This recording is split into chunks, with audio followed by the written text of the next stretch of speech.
Sir, I'm pleased to note that the amendments to the bill reflect our endeavour to strengthen Singapore's status as a regional financial centre as well as a fintech hub. They are also in line with the recent changes to the Securities and Futures Amendment Bill that I spoke on last year. These enhancements will ensure that our national systems and cross-border systems are further protected. They will enhance and promote systemic stability in the financial system, as well as give MAS a more robust oversight. This will happen through improved stability of the key systems and a more secured cross-border system. So for the banks and financial institutions, this means greater confidence and transparency and greater readiness for collateral-based systems. The amendment sees several significant changes which will translate into desirable outcomes. One of these changes is a penalty clause. Should key officers, including senior executives, fail to take reasonable care or play a key part in the commission of offence, they will have to face the consequences.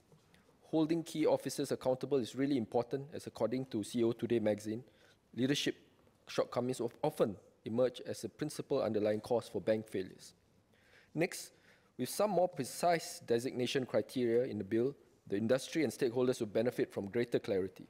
It will also prevent non-designated systems, or DS, from making illicit claims of being a DS, which some are doing to benefit their business, but with the consequence of misleading and disrupting systemic stability. This has become considerably more important in light of another policy change concerning designated systems. Currently, DS, or designated system, does not have any protection under the 2002 Finality and Netting Act (FNA). Should they continue to process, net, or settle transactions beyond the calendar day on which a participant becomes insolvent, this creates undue financial risks to the participants. Considering that more transactions are occurring globally on a daily basis for both commercial entities and individuals, and the nature of businesses that operate across multiple time zones, this risk is greatly multiplied. The new amendments offer protection of transfer orders, netting and settlement is extended by 1 business day beyond insolvency day, providing certainty and finality to DS transactions. This will certainly be a welcome move for financial institutions.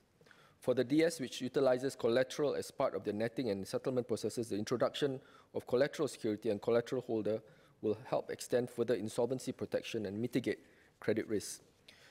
Having said all that, I would like to raise some concerns regarding these enhancements, Minister. Can the Minister inform the House where would these changes take place in Singapore compared with other jurisdictions? By this, I mean to ask if any study or consultation has been done on the DS, or designated systems, of other countries.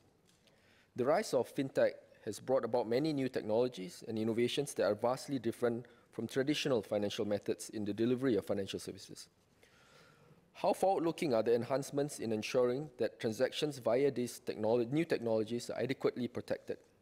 These days, blockchain technologies, cryptocurrencies, and QR-based solutions are growing in popularity. If these technologies are also covered under the amendments, then how does this reconcile with the prevention of illicit claims to be a DS? Next, I also note that under the proposed amendments, MAS is to be exempted from certain sections of the FNA.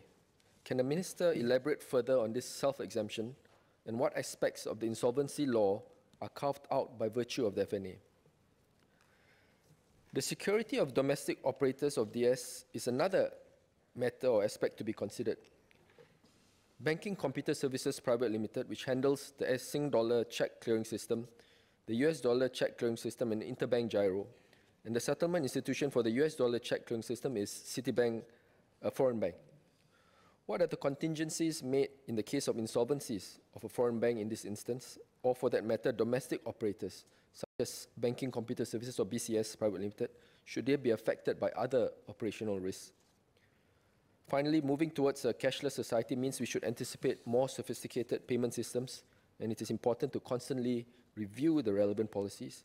The bill, when passed, would provide greater security and mitigate risks for the designated payment and settlement systems through systemic and prudential means, which will be a welcome move for financial institutions in Singapore. Sir, I support the bill. Thank you.